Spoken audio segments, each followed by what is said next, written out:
have one from the young leader, and then I'll come back to the, where is she? Yeah, okay. Thanks. You can hear me, right? This is Shafak Timur from the New York Times Turkey Bureau. I'm a reporter there and one of the young leaders here.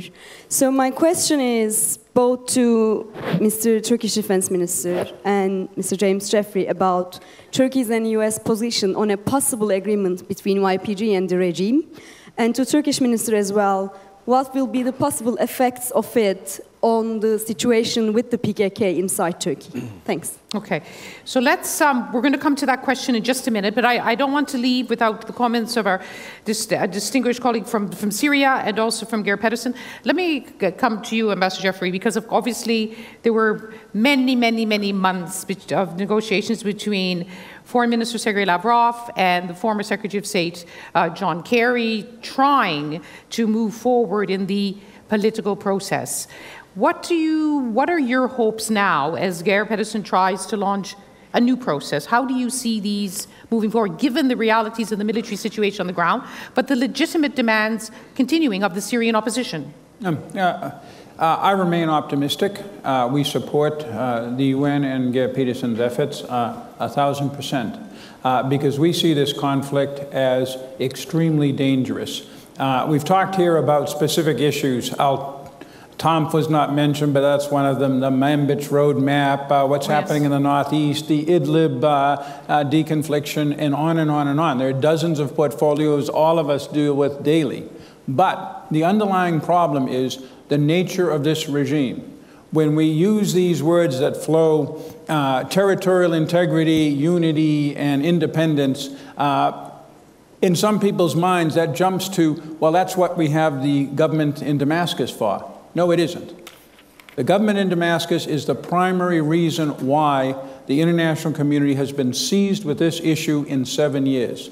It's the reason why half the population, think of this, half the population have voted with their feet to flee that regime, if necessary starving in camps in the desert, rather than go back to the tender mercies of Assad's butchers. So are you still calling, as you did from almost day one of, well, actually a few months in to the uprising, for President Assad to go? I thought that call went away. We're not. We're calling for a major change in the behavior of that regime to bring it in line with a dozen UN and other international agreements on how to treat your own citizens and how to deal with the neighborhood. There aren't 3 foreign armies in Syria, there are 5. There's the Turkish, there's the Russian, there's the Iranian, there is the Israeli, and there is the US. And these aren't partner forces or somebody's irregular vassals. These are forces that rub up against each other. In the case of Israel and the Iranians actually engage in combat, sometimes joined by the Syrians. This is a dangerous situation. This is not another internal conflict alone like South Sudan or Libya a few years ago. This is something I haven't seen in the region since 1973. And we need to get on top of the dangers of this thing by a political process. Our goal is to freeze the conflict along the lines where it has been basically frozen since roughly the summer, and to then turn to the political process led by the United Nations to work on the internal situation, find a regime that these refugees and internally displaced people are willing to trust their lives and their families to, and resolve the problems that has half the Middle East focused on the dangers emanating from Syria. Until we deal with that, and until we deal with the problem that, unlike everybody else in the relevant UN Security Council resolution, this regime does not seem to believe that there is no military solution. It thinks there is a military solution, and it has the means to it, thanks to its outside partners. But I mean, if there was a Syrian government representative here, they would say, look at the map.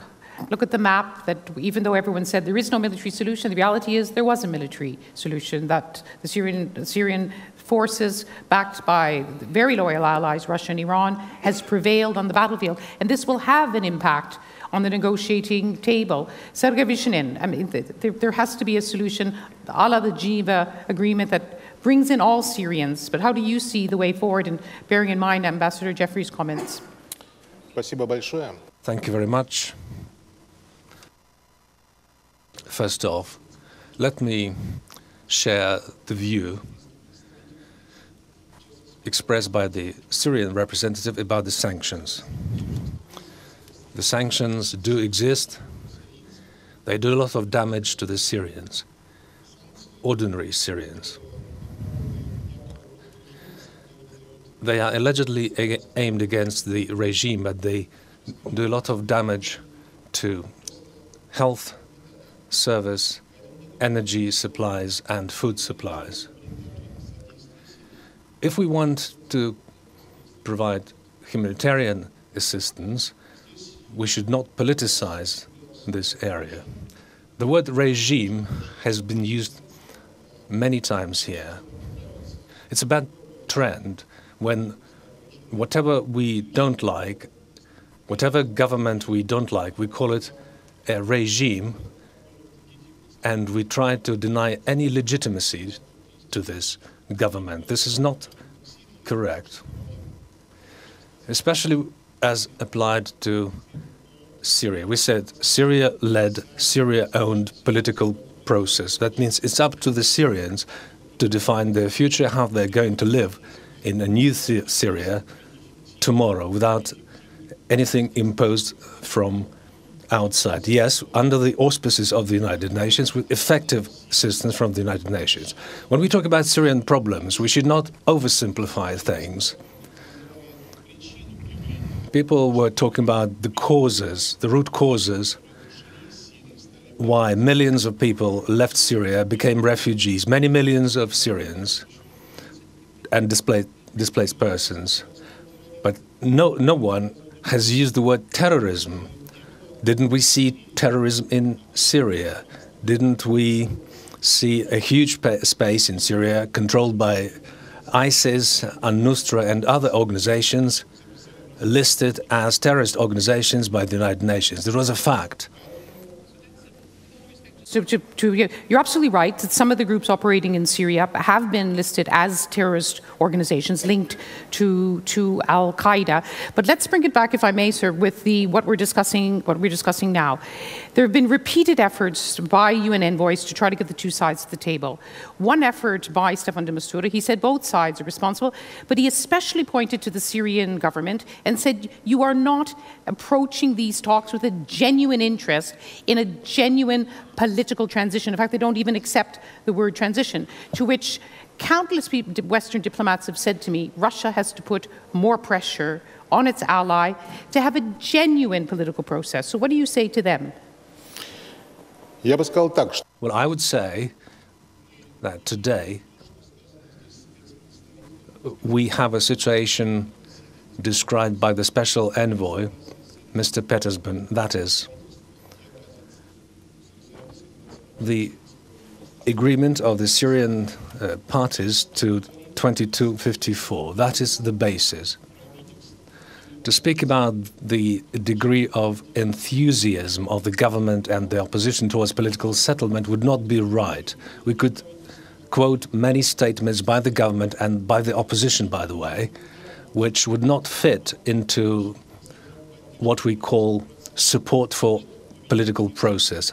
And this is the responsibility both of the Russian Federation that you mentioned and all those that want or are trying to play an active role in a political settlement. We need to work both with Damascus and with the opposition in order to push them towards political process, political settlement. Now let me come back a little bit to Idlib and other subjects that we raise. That is, ceasefire, which is supported in, which is maintained in Syria, and where Russia, Turkey, and Iran contributed a lot to. This is not a ceasefire between the regime and the terrorists. This is a ceasefire between the government and the opposition. The opposition, that armed opposition that moved towards political settlement. And this is about Idlib, which, as I said, is 90% controlled by al-Nusra, listed as a terrorist organization by the United Nations. About a political settlement, we would like this political process to proceed quickly and in a serious way. To that end, Russia, in coordination with Iran and Turkey and with the Arab League, is doing its best. We need to push the process forward and to make it sustainable. Many rounds of consultations have taken place in Geneva. They were suspended. And unfortunately, we had setbacks, very painful setbacks. However, when we tried to draft a list of that constitutional committee we are going to talk about, we wanted that list of the constitutional committee to be operational, to start working, to be supported by both parties, the Damascus and the opposition. That means as the Constitutional Committee proceeds and starts working, both Damascus and the opposition will be on board. Thank you. We don't have time to get into details of the Constitutional Committee, which is the way forward, but it should be said that the government in Damascus has refused to allow the UN to choose some of the representative, and that has been one of the stumbling blocks. It was a huge obstacle for Staffan de Mistura. But I'm just going to leave that for now. I just want a quick comment for you, Ambassador Jerry, because we had a comment asking about the sanctions. When will they be lifted? Because they do cause, they're against the government, but they do cause, and individuals who've been put on, obviously, on lists, but they do affect the people. There's obviously a secondary effect of any sanctions regime on populations, of course. That can't be denied. But again, we've seen the slaughter of 500,000 Syrian, mainly civilians, mainly at the hands of the government, a few at the hands of terrorists, but the vast majority from the government. A good number of them killed by the use of chemical weapons, again by the government. We've seen, to repeat myself, half the population flee primarily from the government. We think that the government is a real problem, and if the government is not willing to participate in the political process, and you can cite for the rest of the morning or afternoon people who've been involved in these negotiations who will point out how difficult it is dealing with the government, that the government has to be compelled to the extent we can, short of overthrow or military action against it, to play the diplomatic game that the international community in a Security Council resolution has asked for it to do, and it's denying, period. Okay, thank you. Yes, Usab, let me bring you in as a defense minister from a neighbor of Syria, directly impacted, both in terms of refugees, politically and economically as well. We've had a number of different interventions. What is the top, in your in-tray, what is the top issue that you're concerned about? And I will deal with the Turkey PKK question in just a moment. Thank you for giving me the opportunity to express a few things that I wanted to talk about, and also to discuss some of the points that the Bishop has spoken about. First, for the past 2 days at the Berlin Security Conference, if I leave now and I go home and my kids ask me, what did you make out of it? I'll tell them I'm depressed. I'm depressed because here where you talk about all the problems, I think it's about time we start talking about the solutions. It's about time when we know where we're heading with this situation. Please suggest some. And now being in talking about the region that we're talking about, I want to say that there are common grounds that were discussed even here on this panel, from the American side all the way to the Turkish side. The United Nations, Mr. Pedersen spoke about the Security Council Resolution 2254, respect the sovereignty, independence of Syria. Even Mr. Jeffrey spoke about there's no intention to change the regime, there's intention to change the behavior of the regime. Am I accurate in saying that?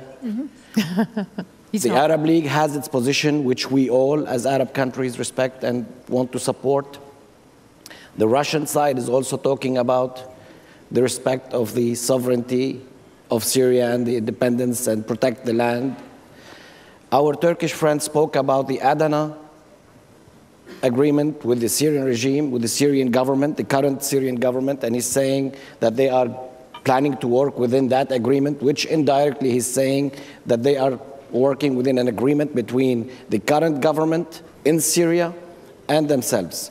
Fine, if that's the case, all it talks is more negotiation, dialogue, If you're talking to them in Syria and you're in agreement that this agreement is being implemented, then the problem is half resolved. But I don't think it's that easy. It's not that easy because there's no negotiation. And here I want to go to where our bishop mentioned earlier.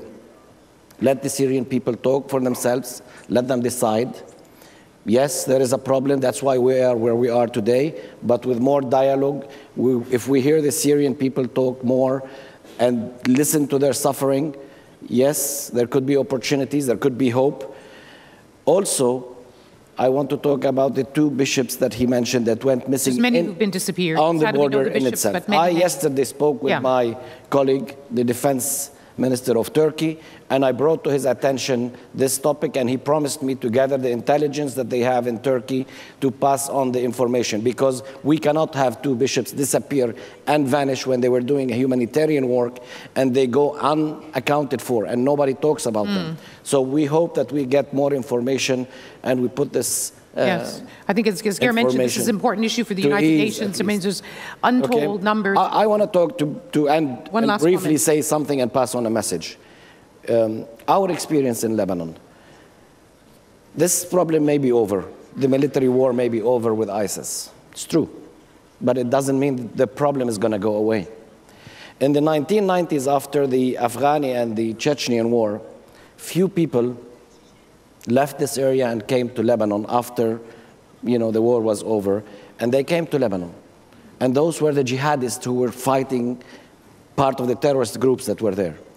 They went quiet in Lebanon for a number of years, and then all of a sudden, 5 years later, we discovered that they created a cell, a terrorist cell in Lebanon, and they did the first attack on the military, the Lebanese army, armed forces, and they killed Colonel Naddaf. Yes, so you and think they this used will the happen same again? torture that we witnessed today with ISIS. After that, 2000 to 2005, after September 11th, people were recruited from Lebanon, from Palestine, from any area, and they went and they started joining the war in Iraq.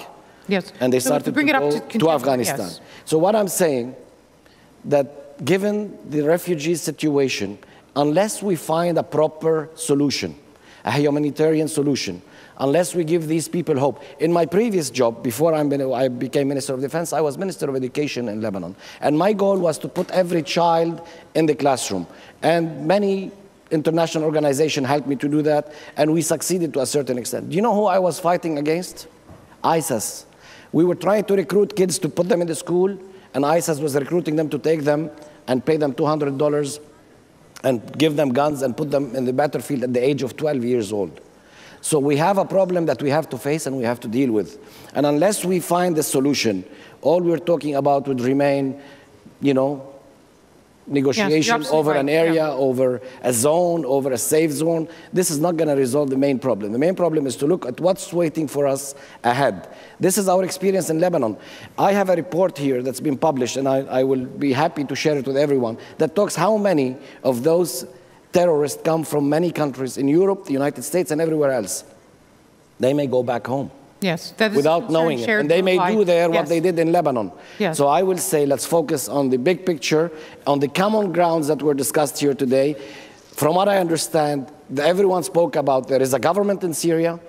There are some concerns about how things are handled by some people, not by everyone. But if we put all these together, deal with the government of Syria, try and fix the situation, resolve it, and let the Arab League play a major role in this solution, and I think maybe at least we give a message of hope at the end of this conference. Thank you. Yes, well, let's hope. Let's hope.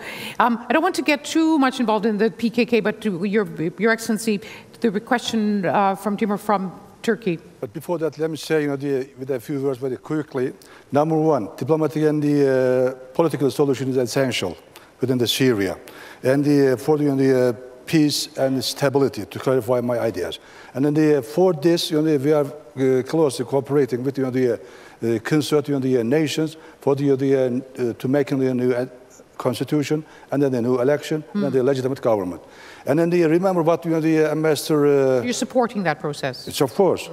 We are within just in the business, and we are supporting what the ambassador Jeffrey he said he was very how to say optimistic by saying that 500,000 people.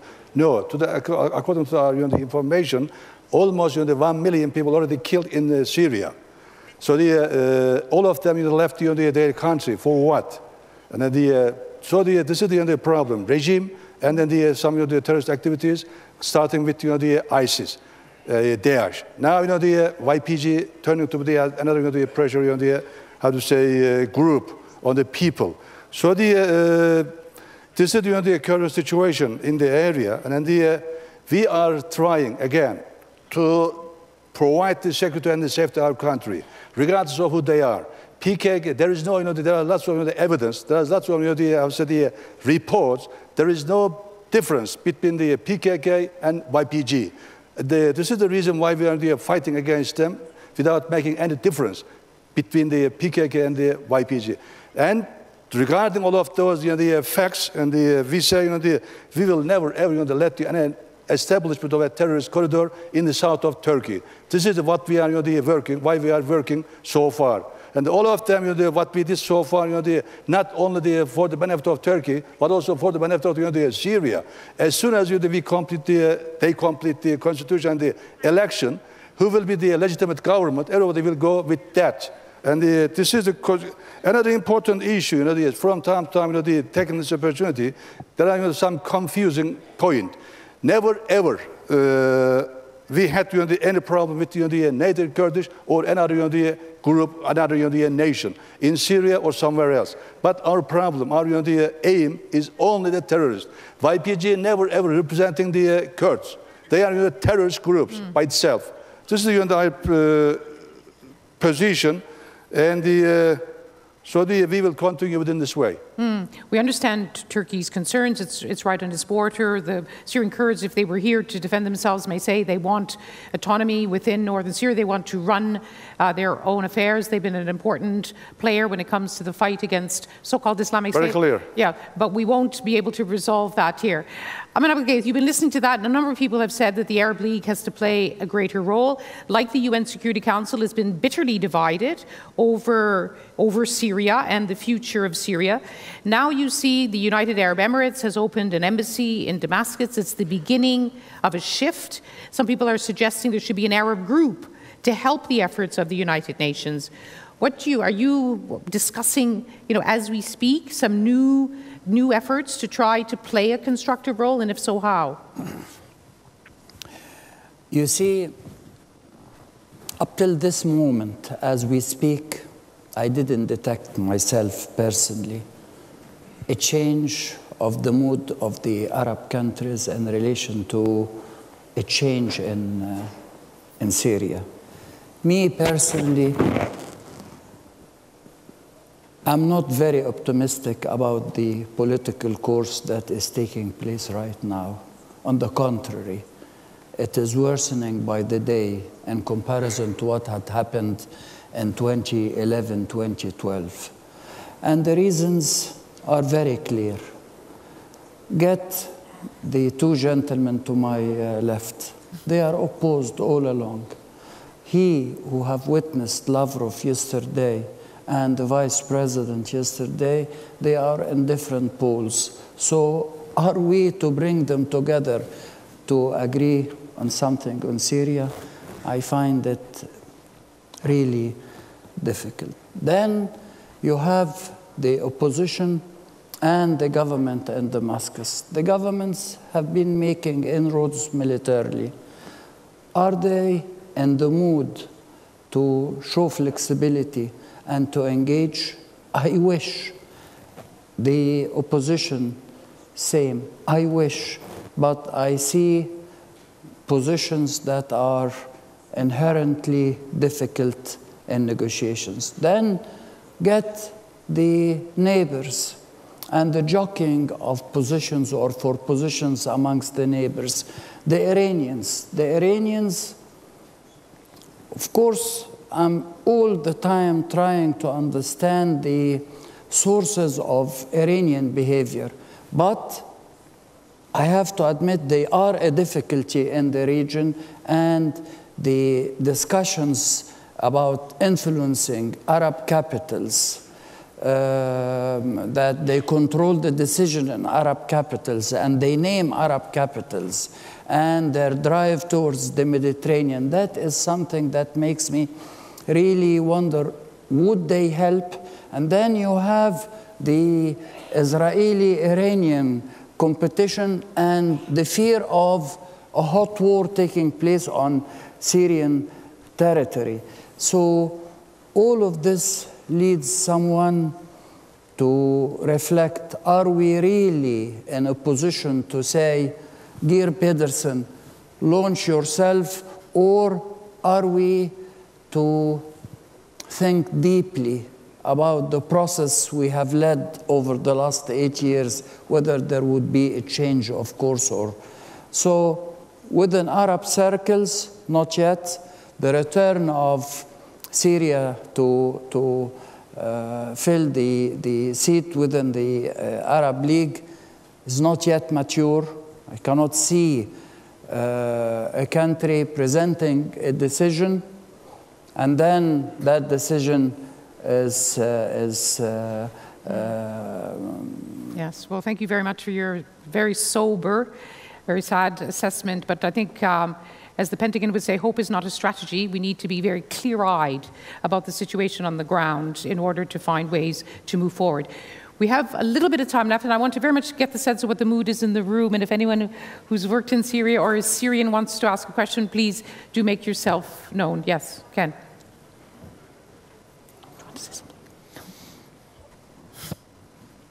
My question concerns... Ken Roth, yeah. Yeah, Ken Roth from Human Rights Watch.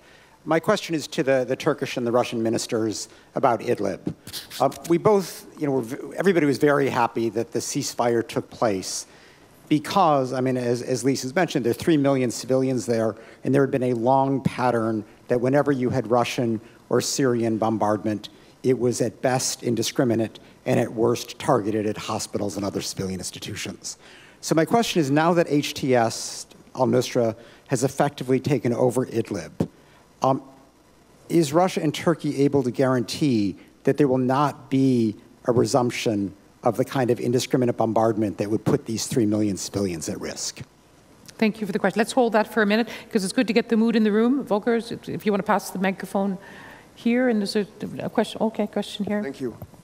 I guess my Volker Pertes, German Institute for International Security Affairs in Berlin. My question is, but who also worked with Staffan de Mistura. You were part of efforts to try to resolve the crisis. I did indeed, but I'm a simple think tanker. So my question is to the Turkish Minister of Defense. I still haven't understood your position on the suggestions by the Russian representatives and others to reapply the Adana agreement on the border between Turkey and Syria, which of course would mean that Syrian government forces would mainly control the border, perhaps with a few peacekeepers, Russian or others, in between, if that is arranged.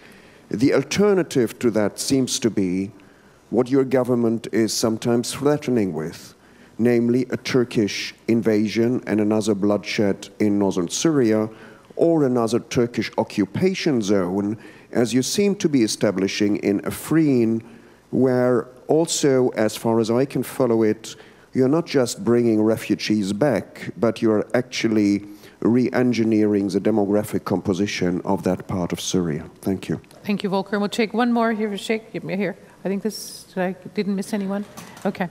Salman Sheikh. I'm the founder of the Sheikh Group. We've been, unfortunately, mediating dialogues between Syrians for 8.5 years now in the track to space. My question is regarding... Making progress? Well, actually, the broadening of the process so that we're not just talking about a government of Syria opposition dialogue, but which crucially involves many Syrians who don't feel they've been represented in that, has been progress. And the UN envoy, the previous UN envoy, has ensured that, and I'm sure Geir Pedersen, who I used to work for at the UN, I hope will continue in that vein. Okay. But with regards to northeast Syria, and more generally, we've noticed that vacuums lead to escalation, and escalations lead to vacuums. Is there not, and I think we have the perfect group here, is there not a multilateral approach specifically to northeast Syria? whereby which you are able to come together, try to find security arrangements, but also, crucially, create the space for the Syrian dialogue that many of us are running in northeast Syria that is involving Syrian Arabs and Syrian Kurds around issues of governance, around issues of security arrangements and such. I think of the 6+2. Could there not be an Astana group +4, which of course involves the United States, the UK, France, and Germany? Thank you.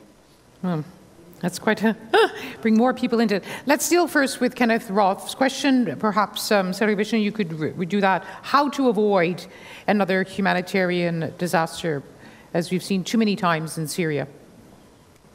He mentioned specifically the bombings, whether that's going to be the next step again. I would like to say that in Sochi, at the summit of the Astana Group, we reaffirmed that we are going to support and implement the memorandum signed by Russia and Turkey last September. And that means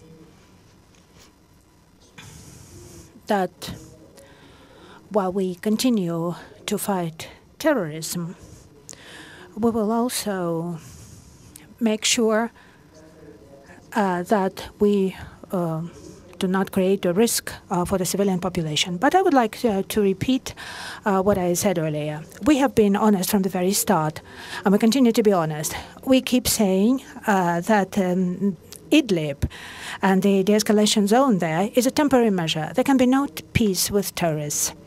Therefore, talking about making peace with organizations like al-Nusra would be impossible. To talk that we will always take into account the interests of civilians is necessary. And in that sense, full implementation of the norms of international humanitarian laws is compulsory.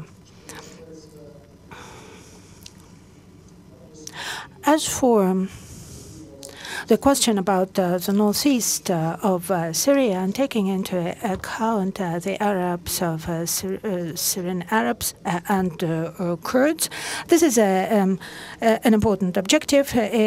Speaking about the intra-Syrian dialogue as the foundation of all agreements concerning the future of Syria, we've got to take into account the interests of all parties. We spoke a lot about the Kurds, but we should also take into account the interests of Arab tribes to the east of the Euphrates. And the long-standing solution can only be reached by means of a dialogue, and we support that. And what the Sheikh Group has been doing is very important and useful. It's an important contribution to an intra-Syrian consensus and agreement. Thank you. To be clear, because President Putin said there were some unspecified options.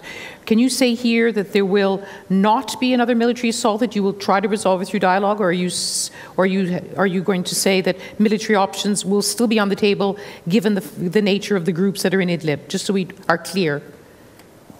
Just brief answer. I just said that, first of all agreements on Idlib were interim.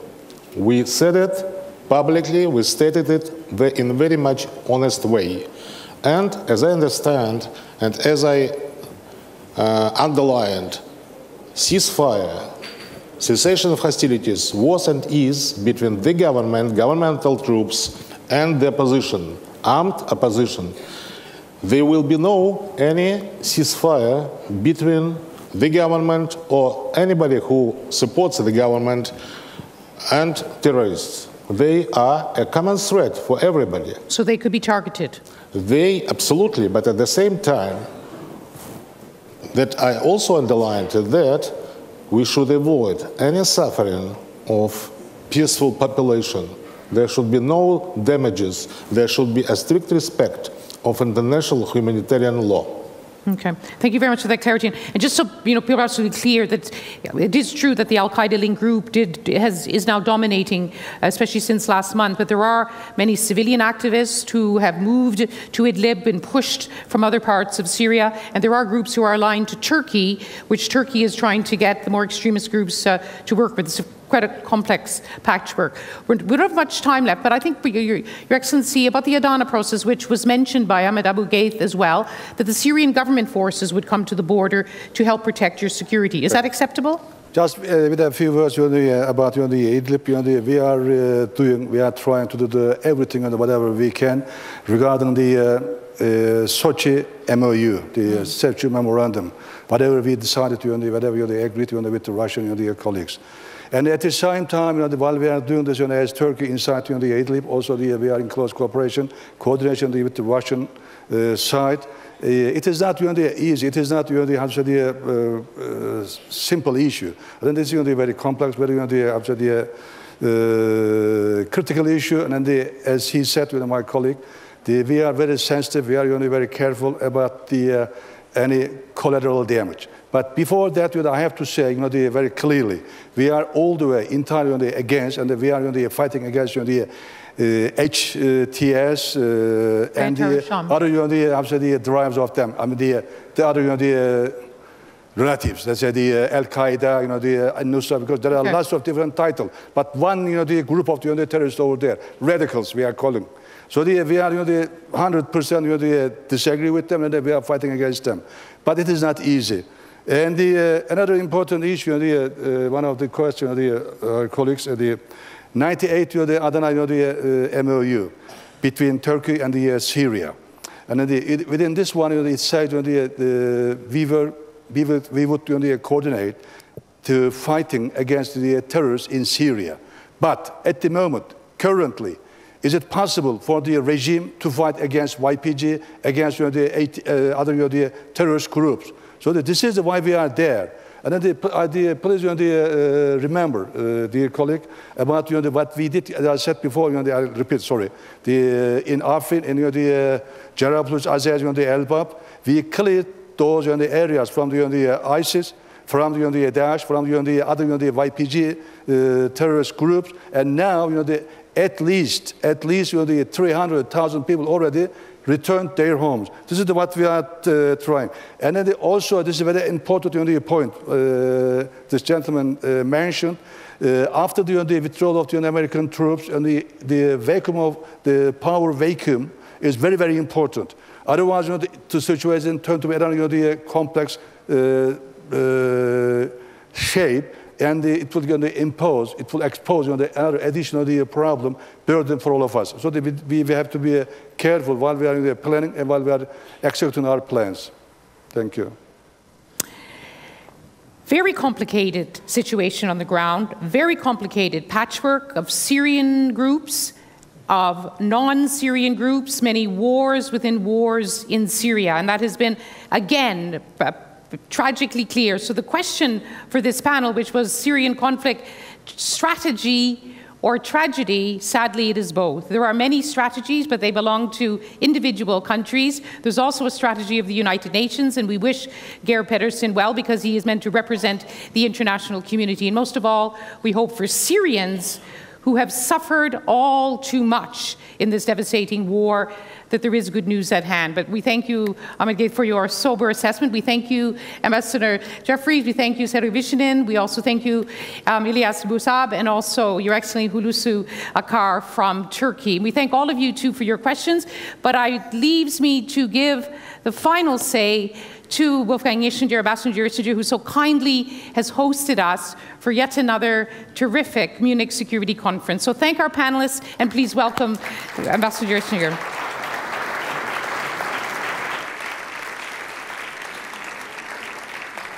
Well, let me start my very brief concluding remarks by thanking you and the panelists for what I thought was a very, very impressive and very, very important discussion on the future of Syria and peace in the region. So thanks to all of you. Our Munich Security Report, which I am so happy was referred to by many of the speakers and panelists, our Munich Security Report 2019 spoke of the great puzzle. We raised the question, who would pick up the pieces of what increasingly has become perceived as a broken international order? As this conference concludes,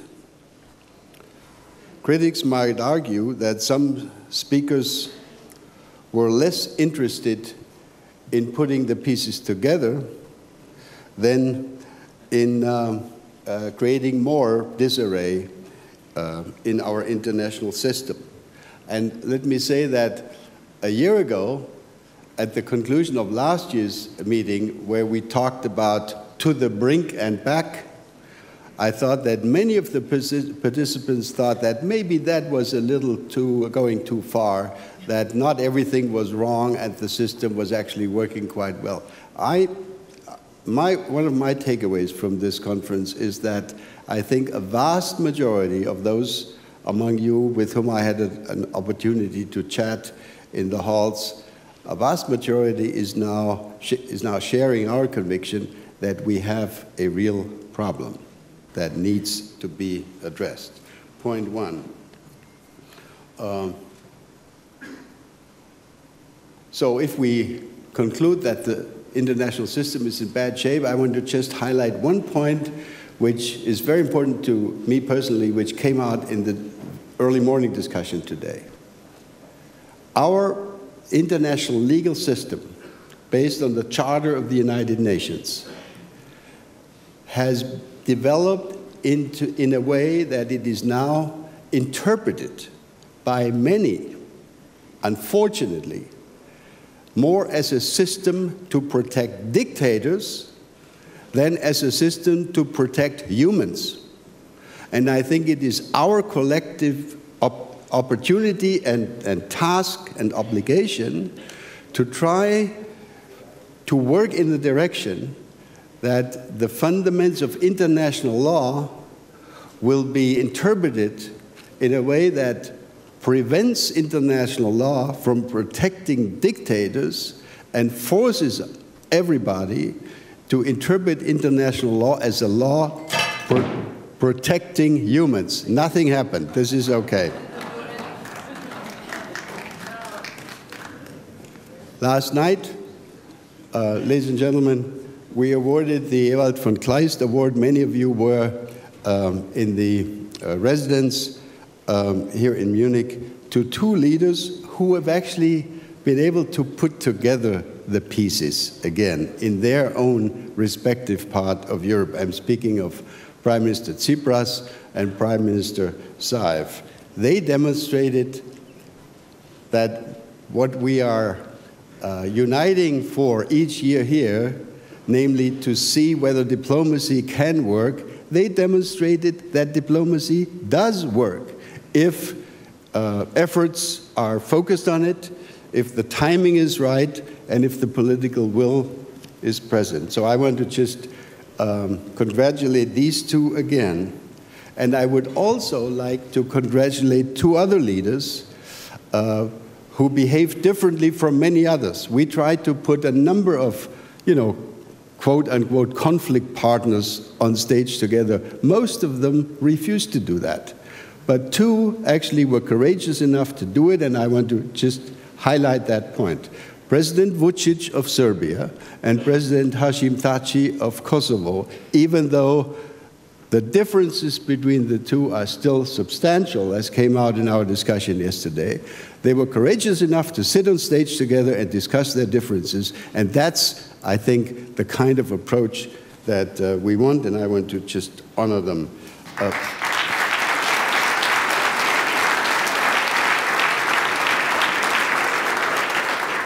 One final point before I just conclude by saying thank you to everybody. One final point. I hope it's not going to be forgotten or ignored by those who have come here from outside of Europe, that as Europe goes through yet another series of crises, including Brexit, etc., the EU is here to stay. It is alive and kicking.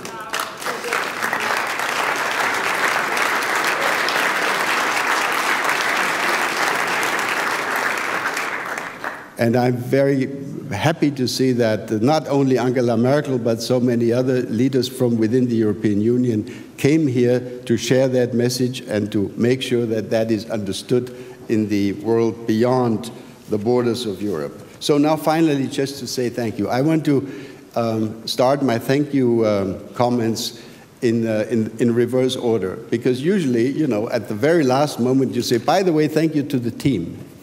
I want to start my thank you words by saying thank you to the team. Where's Benedikt? Why don't you come here?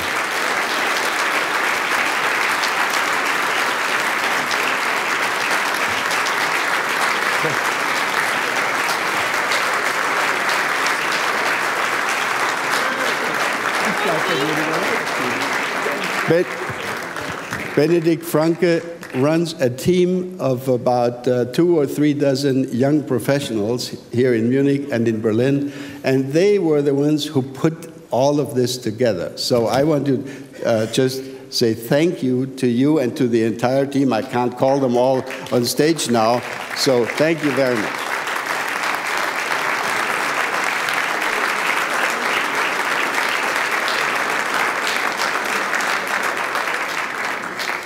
Of course, we also need to pay tribute to our sponsors and supporters from the public sector and from the private sector, government of Germany, the Free State of Bavaria, the city of Munich, the citizens of Munich. Ich möchte mich bei den Bürgern von München. I would like to thank the citizens of Munich, and I would like to apologize to them for the traffic obstacles, etc., for the chaos which we created on Friday night, etc., etc. The citizens of Munich have gotten used to it, and I think generally they are as proud as we are that all of you are here in Munich for this weekend. So last not least, I want to thank Wolfgang Reitzle. I don't know whether he's in the room right now. Wolfgang Reitzle and the members of our advisory council, which has been given us enormously important advice and guidance on how to frame the questions and how to organize the conference. And last not least, last night, close to midnight, we had, I think this was more for the younger generation among the participants, we had this tabletop soccer tournament, which included a huge number of teams, and they fought not violently, but with lots of energy against each other.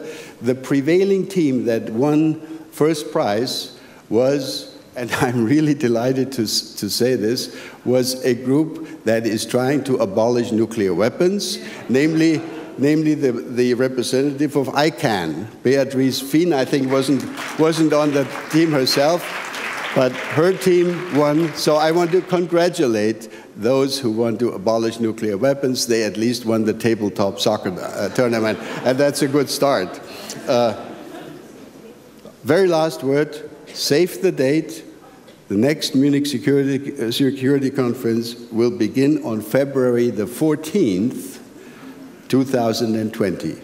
Travel safely and do come back next year. Thank you very much.